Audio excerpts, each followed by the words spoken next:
La Primera Guerra Mundial siempre se ha visto como una guerra en blanco y negro. Era la única manera que tenían de filmar las imágenes del frente y las escenas recreadas para la cámara. Pero la realidad no era así. La realidad ocurrió en color. La masacre, las novedades, el choque, los levantamientos políticos, la victoria, la derrota. Los campos eran verdes, el fango pardo y las luces brillantes. Ahora, con la ayuda de la nueva tecnología por ordenador, se ha devuelto el color fielmente y con gran detalle al blanco y negro de la Primera Guerra Mundial. Por primera vez, esta serie contará la historia de la Primera Guerra Mundial tal como la vieron los que lucharon en ella. Catástrofe.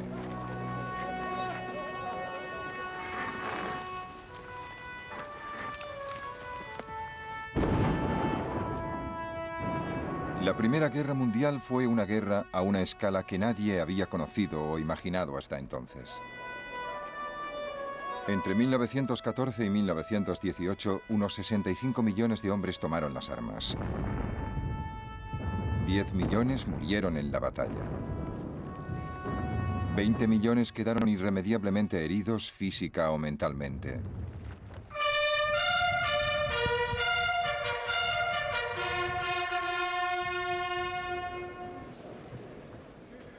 «90 años después, los pocos que sobreviven y lo recuerdan, los que tomaron parte se reunieron en la puerta de Menin, parte de los viejos muros de Ypres, en Bélgica.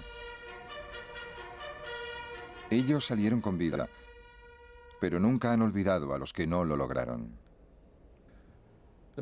Muchos de los hombres que soportaron los peores peligros y miserias y experiencias terribles nunca volvieron a sus casas. En muchos casos, sus huesos aún están en el campo de batalla.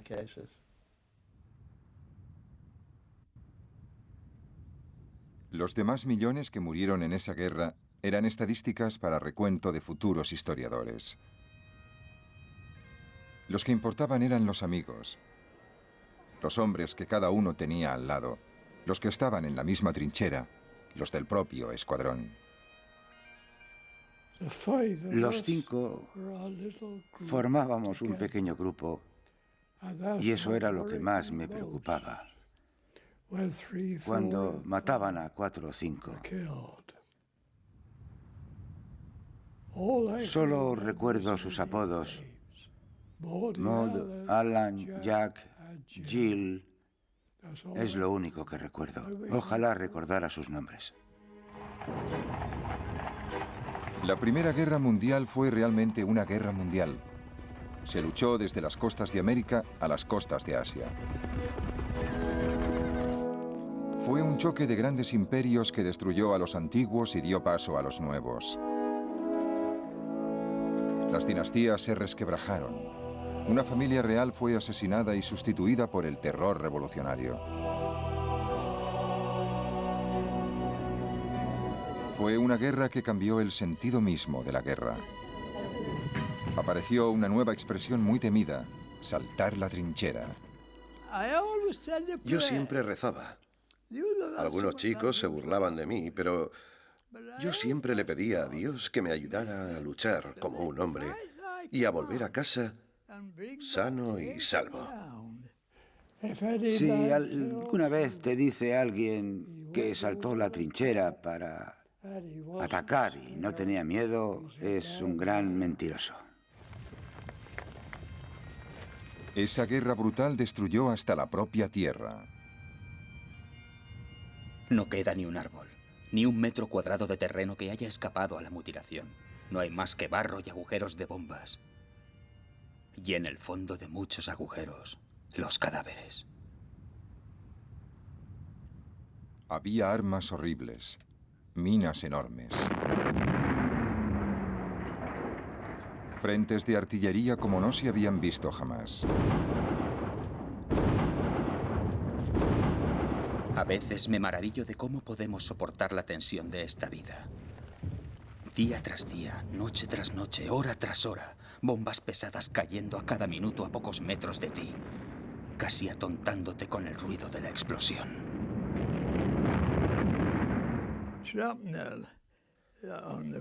El frente era algo horrible. Horrible. No entiendo cómo pudo sobrevivir alguien. No era solo el frente occidental.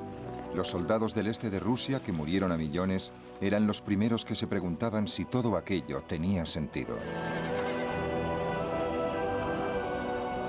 ¿Qué estamos haciendo en esta guerra? Por mi sección ya han pasado cientos de hombres y por lo menos la mitad han terminado muertos o heridos en el campo de batalla. ¿Qué quedará al final de la guerra? El descontento favoreció las bases para una revolución que conmovió al mundo. Esto ya no es una capital, es un nido de ratas. Nadie trabaja, las calles están muy sucias, hay montones de basura apestosa en los patios. Me duele reconocer lo mal que está todo. Había un nuevo escenario para la guerra, el aire. Era tan criminal como las trincheras de abajo. Están matando a gente cada día. Mi mejor amigo estaba ahí una noche y al día siguiente en la comida ya no estaba. Estabas solo, luchabas solo y morías solo. Di un beso a mi madre. Lo recogí todo y le dije, adiós, mamá. No creo que volvamos a vernos. Las innovaciones tecnológicas eran fascinantes. Había aviones que despegaban desde la plataforma de un barco. Había aparecido el portaaviones. Lo primero que tuvimos que hacer fue aprender a despegar del puente frontal y a aterrizar de nuevo. Recuerdo que el capitán decía, es lo mismo que si os pusierais una pistola en la cabeza. Había naves de guerra enormes, pero curiosamente solo hubo una batalla naval a gran escala. En lugar de eso, se usó por primera vez a gran escala un arma muy traidora, el submarino, o barco bajo el agua, como lo llamaban los alemanes.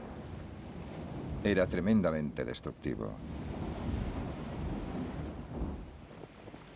Lo que aún hoy en día impresiona fue el coste en vidas humanas. Los nombres de los campos de batalla perduran en la memoria. Ypres, Verdún, el Somme, Passchendaele. Quienes lucharon en esos lugares fueron testigos de un sufrimiento nunca visto. Encontramos a un soldado de Cornwalls. Estaba destrozado por la metralla desde el hombro hasta la cintura. Tenía las entrañas en el suelo.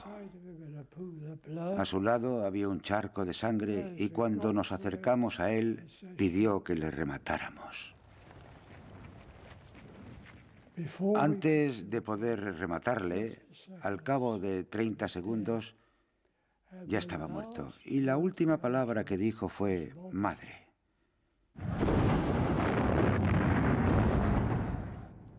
Y esa palabra me ha obsesionado toda la vida, madre.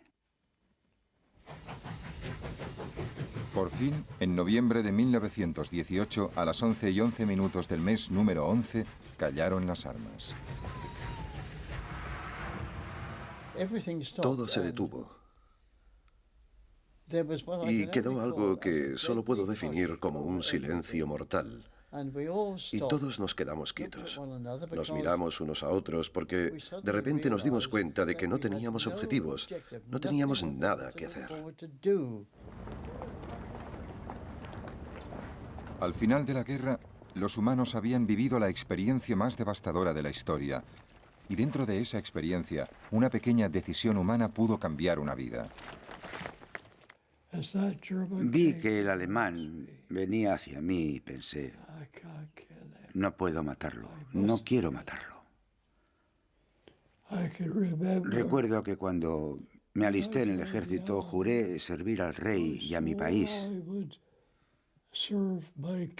Y no sé por qué, pero me vino a la cabeza lo que hizo Moisés al bajar de... Bajo el quinto mandamiento, no matarás. Y no pude matarlo. Tenía unos 5 segundos para decidirme.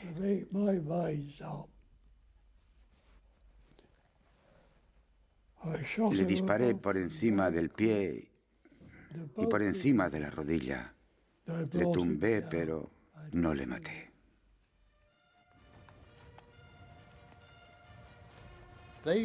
No envejecerán como hemos envejecido nosotros.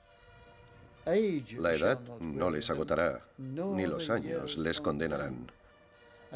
Cuando se ponga el sol y cuando salga, lo recordaremos. Muchas veces me pregunto si los sacrificios que hicimos valieron la pena. ¿Nos han condenado los años?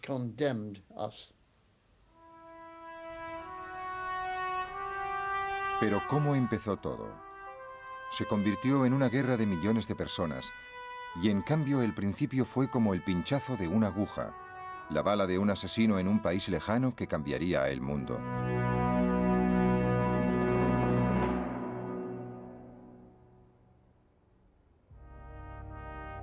El 28 de junio de 1914 en Sarajevo, la capital de Bosnia.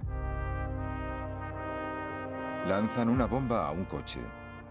La bomba no alcanza a los ocupantes, que son el archiduque Francisco Fernando, heredero del trono de Austria, y su esposa. La pareja real continúa con su visita oficial. Pocas horas después, el coche se detiene de nuevo y esta vez disparan una pistola. El príncipe de la corona de Austria y la archiduquesa Sofía son asesinados. Según los informes, el asesino forma parte de una organización terrorista respaldada por el gobierno de la vecina Serbia. Austria está de luto y decidida a castigar a los serbios. Aunque pocos se dan cuenta, ha empezado la cuenta atrás para la guerra. Cuando ocurrió lo de Sarajevo, la gente no se preocupó mucho. En los Balcanes pasaban cosas así constantemente. Era muy desagradable, pero desde el punto de vista británico se trataba solo de unos salvajes pintorescos con enormes y brillantes galones y unos nombres impronunciables. Y a nadie le preocupaba demasiado. El asesinato de Sarajevo parecía simplemente una pequeña interrupción en la época dorada de Gran Bretaña. En 1897, la reina Victoria celebró su jubileo de diamante. ¿Cómo aplaudieron a mi querida reina? Sentí un gran agradecimiento y una gran satisfacción por haber presenciado con mis hijas, mi marido y mis hijos esta gran, extraordinaria celebración.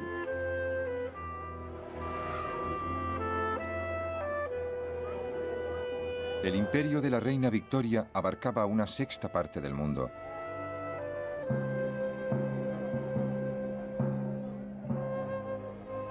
Los británicos se sentían los amos en el extranjero y una nación comercial y pacífica en su país. En 1901 murió la reina Victoria. Fue el final de una época. Londres es casi una ciudad de difuntos. Es como si la mano de un mago hubiera detenido de repente esa alegre vitalidad que corre por las venas de la gran urbe.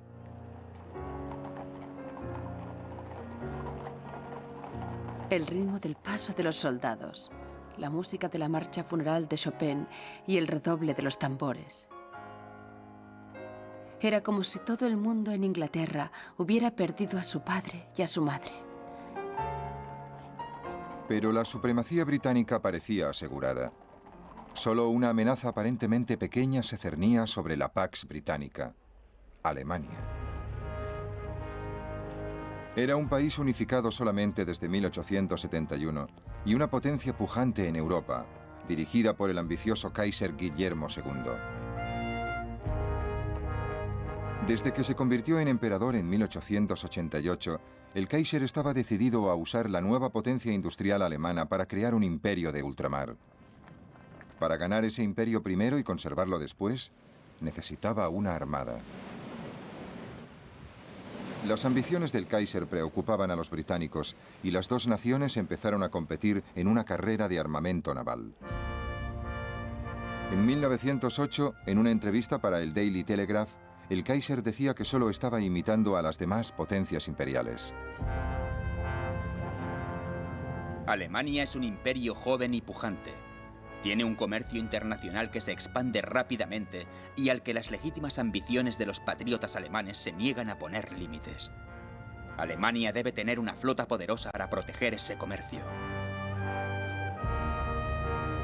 La aparición de Alemania había reestructurado el mapa europeo. Alemania formaba una alianza con un imperio mucho más antiguo, el austrohúngaro. Juntos, esos poderes centrales dominaban el corazón de Europa.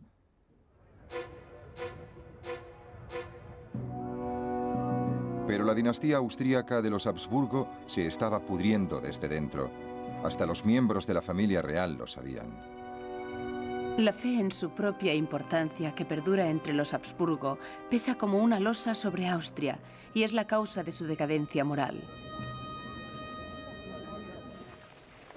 La oposición a Austria y Alemania la formaban la llamada Triple Entente de Gran Bretaña, Rusia y Francia.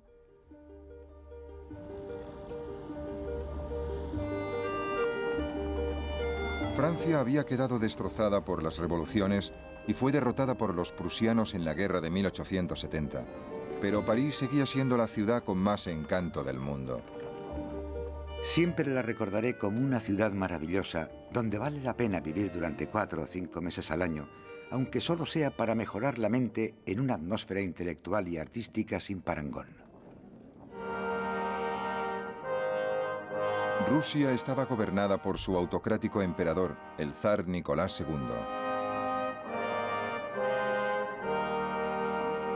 Los rusos habían sido derrotados por Japón en la guerra de 1904-1905 y eso había provocado un primer intento fallido de revolución. La amargura de muchos rusos está resumida en una petición de los trabajadores al zar. Nos vemos obligados a mendigar. Nos vemos oprimidos. No se nos reconoce como seres humanos, se nos trata como esclavos. No tenemos ninguna fuerza, soberano. Se nos acaba la paciencia. Estamos llegando a ese punto terrible en que es mejor la muerte que seguir con este sufrimiento insoportable. Pero 6 años después, el zar y los líderes nombrados por él creían que el país volvía a estar controlado. Cada año de paz hace a Rusia más fuerte, no solo desde el punto de vista militar y naval, sino también desde el punto de vista económico y financiero. En 1914, aunque las voces que reclamaban un recorte de los poderes del zar se hacían oír cada vez más, Rusia era más fuerte que nunca. Mientras Rusia representaba al viejo mundo, al otro lado del Atlántico estaba el nuevo, Estados Unidos de América. Era un país democrático, descarado, optimista y a miles de kilómetros de distancia de las disputas que recorrían Europa. En su discurso inaugural de 1905, el nuevo presidente, Theodore Roosevelt, retrató su visión de un país bendecido por Dios. Queridos compatriotas, ningún pueblo de la tierra tiene tantos motivos de gratitud como el nuestro. A nosotros, como pueblo, se nos ha concedido poner los cimientos de nuestra vida nacional en un nuevo continente.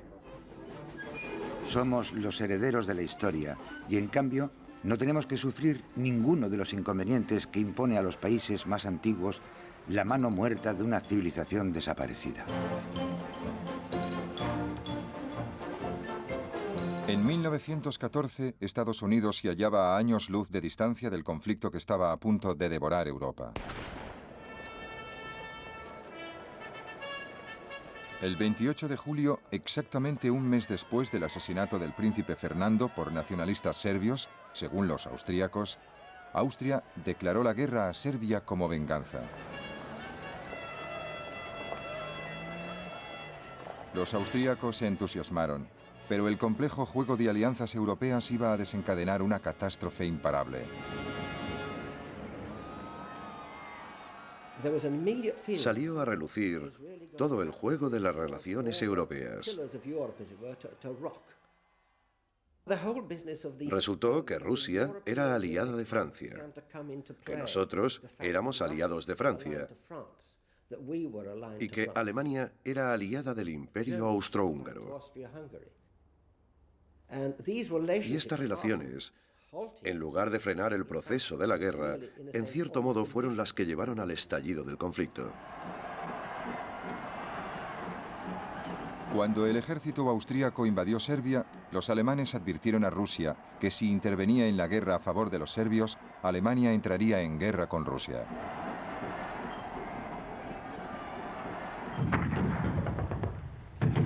El 30 de julio, los cañones austríacos empezaron a bombardear la capital serbia, Belgrado.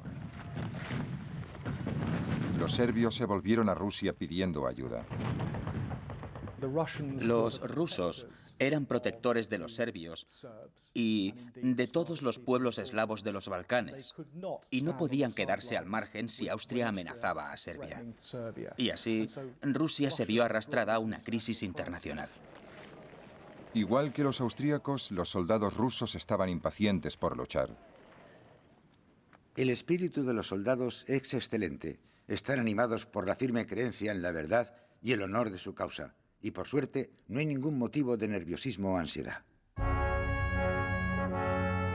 Entonces Alemania declaró la guerra a Rusia. Sin embargo, sus motivos eran otros. Su agresión había dejado al país cercado por la alianza entre Rusia, Francia y Gran Bretaña. La guerra llegaba en el momento más adecuado.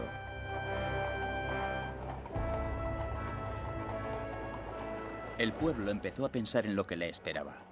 En las calles se veían reservistas por todas partes. Parecía que la gente estuviera dispuesta a entrar en guerra a la menor señal. Yo me preguntaba si esta exhibición de espíritu militar era una forma de darse valor o un sentimiento auténtico. Nadie podía imaginar realmente lo que nos traería una guerra. Francia, ante la provocación de Alemania, movilizó sus tropas. El comandante en jefe francés, Joseph Joffre, llamó a sus soldados al orden, pero algunos solo se encontraban confusos. Guerra.